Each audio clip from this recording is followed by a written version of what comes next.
In this vid, I'll be taking a look at the PokeLegion's version of Kingdra, Yanmega, Magnezone Jirachi. Know that's quite a few Pokemon lines, but they work very well together, and the deck has been rising in popularity since Nationals, and was actually seen quite a few times in Nationals and in Top Cut. So let's take a closer look at this deck, which I think is already pretty consistent, but there's a few positive things that we can do to it. Sorry for the smudges on the deck, it's the downside of being a lefty. First thing that I see that's wrong is that there's only 58 cards in this deck. You need 60 for a tournament legal deck, and so we're too short. That's a good thing though, because I think there's a few things that we can add to this deck, and those 2 extra spots will become very handy. So, the goal of this deck, well, of course the goal of any deck, is to take 6 prizes. But the way this deck does it is starting off with Yanmega. Now, right now, you don't really have any starters in your deck to try and set up. You do have 2 Tyrogue, which are excellent for the potential of donking babies and getting an easy victory. However, while there is a risk of being donked yourself, just by running a Tyrogue baby, you might as well take that Tyrogue line down to 1 and include 1 Cleffa so that you can try and set up as well. You have 2 babies in your deck, making that a 1 Tyrogue and 1 Cleffa isn't going to be too big of a change. But your first attacker is going to be Yanmega. And Yanma also is an excellent basic to start off with because it's got a little bit more HP than the Cleffa can withstand an attack, but it also has free retreat as long as no energy is attached to it. Yanmega also has a free retreat cost regardless of the energy attacked, but Insight allows it to attack without energy cards attached to it as long as the hand size of your opponent and yourself are the same.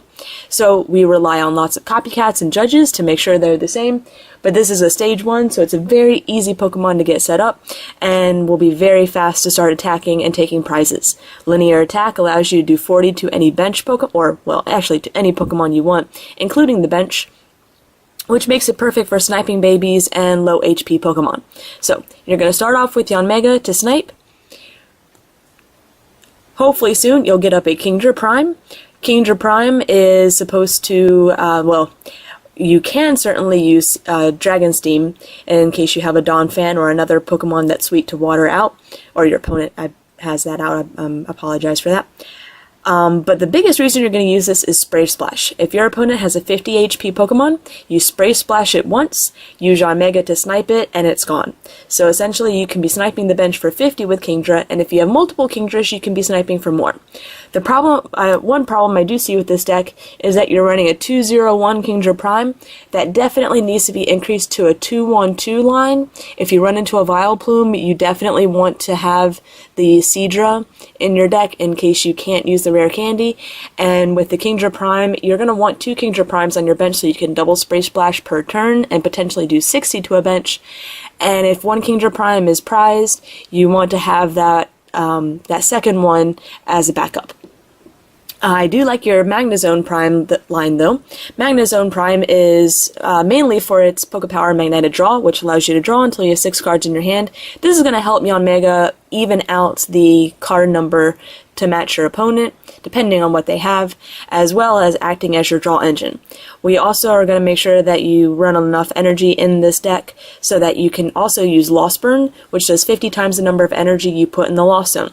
Again, this is going to be your backup attacker, so this is mainly going to be acting as your draw engine, but just in case there's something that's going to be very difficult to take out, you're going to bring up Magnezone and use Lost Burn. And then a late game attacker, or it's not really an attacker, but it is an attack that it uses, is Time Hollow, which allows you to de-evolve your opponent's Stage 1 or Stage 2 Pokemon. So if you're spreading damage with Yanmega on the bench, active, wherever, and then use Time Hollow to de-evolve them, there's a good chance that you're going to be taking multiple prizes in one turn. Another good thing about this card is that its Pokepower Stardust Song allows you to flip 3 coins, and for each heads, you can attach a Psychic Energy from the discard pile to Jirachi, which means you don't have to worry about it sitting on your bench and loading up. As soon as you play it, you can use Stardust Song, get that thing loaded up with Psychic Energies, and go ahead and attack. I guess I should also explain that Time Hollow can de-evolve only as many Pokemon as it has energy attached, and of course it requires 1 Psychic to attack. So, this is your late stage attacker. You have 2 right now. I think that's pretty solid. If 2's been working out for you, I think that's pretty good. So we're running 3-3 on Mega. I would recommend going 2-1-2 for Kingdra. The Magnezone Prime is, and the Jirachi line is good, but I recommend dropping 1 Type Rogue for a Cleffa. So let's take a closer look at your energy line. You definitely need Psychic Energy for Stardust Song. While the attack says it can de-evolve as many up to the amount of energy cards attached, it does require that 1 Psychic Energy to attack. So I know we have Rainbow in the deck, which is going to act as your Psychic Energy. However, I prefer not to do that damage to my Pokemon if I don't have to. That 1 damage counter can make or break a game, and I really don't think it's that necessary in this deck. You run a couple of Rescue, which is excellent for Yanmega. 7 Electric, which I think is a bit too high. I think you can decrease that line and either drop the Rainbow completely or increase it a bit and throw in a little bit of Water and Psychic. I have seen plenty of decks that run the Rainbow energy, but again, that 1 damage counter can break you in the end. So I really don't like it, and this really isn't a deck that runs so many different types of energy that Rainbow is essential. So I think you'll be fine if you just by running the Water and the Psychic. But again, that's a personal preference. So let's take a closer look at your trainers and supporters. 3 Collector, I think that's perfect.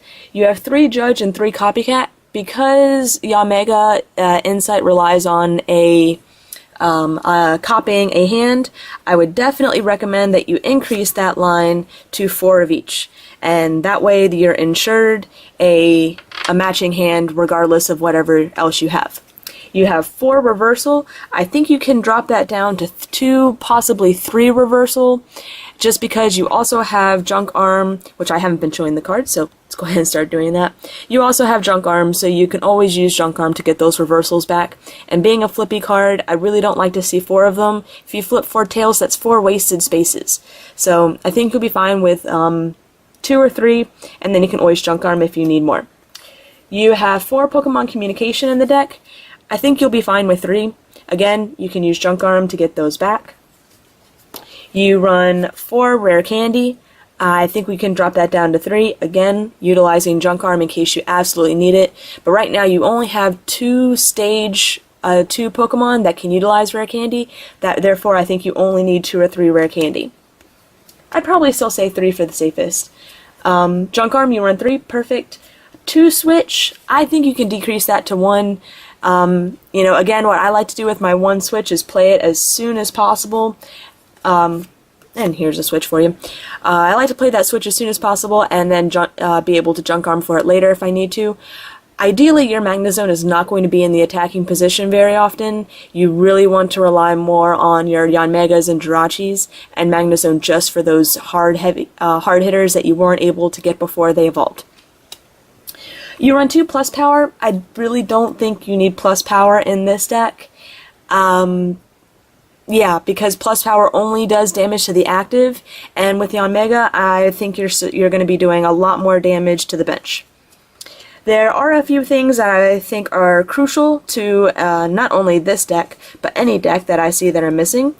One of them being Twins, and the other being Flower Shop. And if you've been watching my vids, you'll see that I pretty much recommend one of these in every single deck. You right now have no recovery cards, and if you get a bad start and you have things that are, you know, critically prized, you're gonna need Flower Shop to get it back. And you just never know when you're going to be behind on prizes. This deck isn't meant to be behind on prizes. With Yanmega, you should be able to take the first prize, but you never know when you might come up against the mirror match and be able to utilize the Twins. Again, your hand refresher cards are good, Judge and Copycat, so you don't need Pont, Cheerleaders, Engineers, anything like that. You don't run Juniper, which I don't think is really necessary. Juniper can, you know, discard your hand, draw 7. This could potentially get you out of a bind, but at the same time can hurt you as well. So I think keeping those that 4 Copycat, 4 Judge, I think will be solid enough for you. The only other thing that I would recommend, actually, you know what, I'm going to take that back. I think that's going to be all my recommendations because I was going to say maybe an energy retrieval just in case. you know, you're running a lot of, if you take out the rainbows, you'd be running a lot of basic energy. But I think we'll just stick to the flower shop. The energies you're going to be throwing away are going to be into the lost zone with lost burn, so you're not going to need to recover those at all. So again, I think this is a very consistent deck. You have 2 spaces you need to fill. I think we can easily do that with some additional trainers and supporters. And the change to the energy line, it's, you know, completely up to you. But I think just, you know, I hate that 1 damage counter, but that's just my personal opinion. So thank you for watching, and if you'd like your deck to be reviewed, just PM me the list and I'll get right to it.